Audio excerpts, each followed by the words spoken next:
Baiklah, terima kasih atas kepercayaannya. Baik, sebelum kita lanjutkan, mari kita awali pertemuan ini dengan berdoa, memohon agar Allah memudahkan hati kita untuk terbuka dan menemukan jalan keluar terbaik. Silahkan ikut mengaminkan ya. Allahumma inni as'aluka qalban saliman wa lisanan shadiqan. Ya Allah, lapangkanlah hati kami, mudahkanlah urusan kami, dan tunjukkanlah kepada kami jalan yang terbaik dalam pertemuan ini. Amin ya rabbal alamin. Tadi Silva sempat bilang kalau Silva itu lagi merasa hatinya kurang tenang gitu, betul? Oke, mungkin boleh diceritakan perasaannya seperti apa? Jadi gini Bu, kan saya minggu depan mau melaksanakan ujian kelulusan. Jadi hati saya tuh cemas dan sekarang jadi susah tidur. Hati gemeteran kalau ingat mau ujian. Dan saya juga sekarang jadi jarang salat tepat waktu karena pikiran kacau kemana-mana gitu. Masya Allah, terima kasih sudah mau terbuka dan bercerita.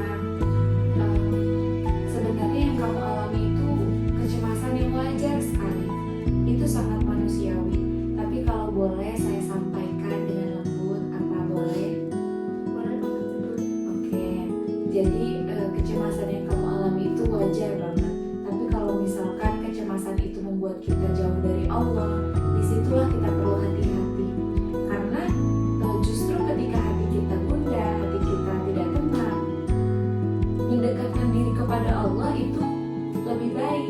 Allah pernah berfirman dalam surah Ar-Ra'd ayat 28, yang mana hati akan lebih tenang jika kita mengingat Allah. Ya, saya sadar Bu.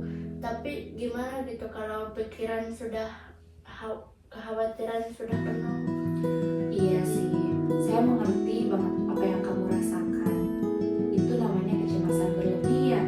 Ya, Nah, maka dari itu sekarang kita telusuri satu-satu dan mungkin coba cari solusinya satu persatu. Coba Silva renungkan, selama Silva merasa cemas itu, apakah ada perasaan lain yang muncul, misalnya berprasangka buruk kepada diri sendiri atau bahkan kepada Allah? ada Bu. Saya sering mikir, jangan-jangan memang saya tidak mampu, atau kenapa Allah memberikan ujian seperti ini ke saya. Oke, terima kasih sudah jujur. Tapi berprasangka buruk atau suudzon itu adalah salah satu penyakit hati yang perlu kita sembuhkan, perlu kita bersihkan. Tapi bukan berarti Silva salah karena merasakannya. Justru mari kita ganti dengan sifat husnuzon. Mulai berprasangka baik kepada diri sendiri dan kepada Allah. Allah pernah berfirman dalam hadis qudsi, yang mana aku sesuai prasangka hambaku kepadaku. Nah, kalau Silva berpikir atau berprasangka baik bahwa Allah akan memudahkan urusan Silva, kemudahan itu yang akan datang kepada Silva. Jadi harus saya lanjut terus ya Bu ujiannya. Iya, betul. Jadi kita pelan-pelan aja ganti suudzon menjadi husnuzon. Mulai berprasangka baik kepada diri sendiri dan kepada Allah. Coba kalau pikiran tadi yang menurut Silva, kayaknya saya deh yang beneran gak mampu, kita renungkan kembali. Apakah itu benar-benar terjadi atau cuma sebagai hayalan yang menakutkan saja? Kalau dipikir-pikir, ya sih Bu. Saya kan sudah belajar dan belajar yang cukup lama. Nah, berarti itu belum tentu terjadi kan? Itu bukan sebuah faktanya. Coba kalau misalkan kita ganti dengan mengucapkan kalimat-kalimat yang lebih menenangkan atau lebih sesuai kenyataan. Misalnya, coba ikutin saya yang saya ucapkan. Saya sudah berusaha maksimal Saya sudah berusaha maksimal dan hasilnya saya serahkan kepada Allah. dan hasilnya saya serahkan kepada Allah. Coba sekali lagi. Saya sudah berusaha maksimal Saya sudah berusaha maksimal dan hasilnya saya serahkan kepada Allah. dan hasilnya saya serahkan kepada Allah. Oke, bagus. Itu bisa Silva ulangi nanti ketika merasa cemas lagi. Nah, ini bukan cuma sekedar sugesti, tapi sebagai bentuk tawakal. Berusaha maksimal, tapi hasilnya tetap diserahkan kepada Allah. Oke, dari semua proses belajar itu, apa yang menurut Silva sudah Silva usahakan dengan baik? Saya sudah belajar dengan rutin, membaca-baca referensi, dan sudah mengerjakan latihan soal.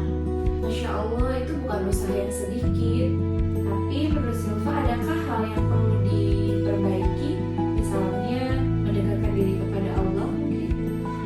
Ada Ibu, jadi kan saya juga jadi jarang sholat tepat waktu, zikir juga sekarang mah enggak karena mengejar target. Oke, berarti itu yang penting dan perlu kita perbaiki. Pelan-pelan aja ya. Muhasabah diri itu bukan berarti kita menyalahkan diri sendiri, tapi melihat dengan jujur dan mulai melangkah ke depan dengan lebih baik. Saya jadi ingat kisah Nabi Musa alaihi salam ketika diperintahkan untuk menghadap Fir'aun. Beliau kan juga merasa gentar, gemetar, tapi yang beliau lakukan memohon doa banyak kepada Allah Subhanahu wa taala agar dilapangkan dadanya, dilancarkan lisannya untuk menghadapi tugas besar itu. Oh iya Bu, saya ingat kisah itu. Nah, itu mungkin bisa kita jadikan contoh ketika beliau merasakan tugas besar dan merasakan gemetar, cemas. Beliau terus mendekatkan dirinya kepada Allah, berdoa dan berusaha, jangan malah menjauhkan diri dari Allah Subhanahu wa taala. Oh jadi rasa cemas itu bisa saya jadikan alasan untuk banyak berdoa ya Bu, bukan malah menjauh. Betul. Alhamdulillah, Masya Allah, ternyata Silva sudah bisa menemukan hikmahnya sendiri ya. Alhamdulillah Ibu. Oke, sekarang kita latihan sederhana ya. Tarik nafas, istighfar, kemudian la haula wala quwata illa billah. Saya akan memimpin 2 kali, kemudian Silva boleh lanjutkan sendiri, mungkin 3 kali, boleh? Boleh. Oke, kita mulai. Tarik nafas.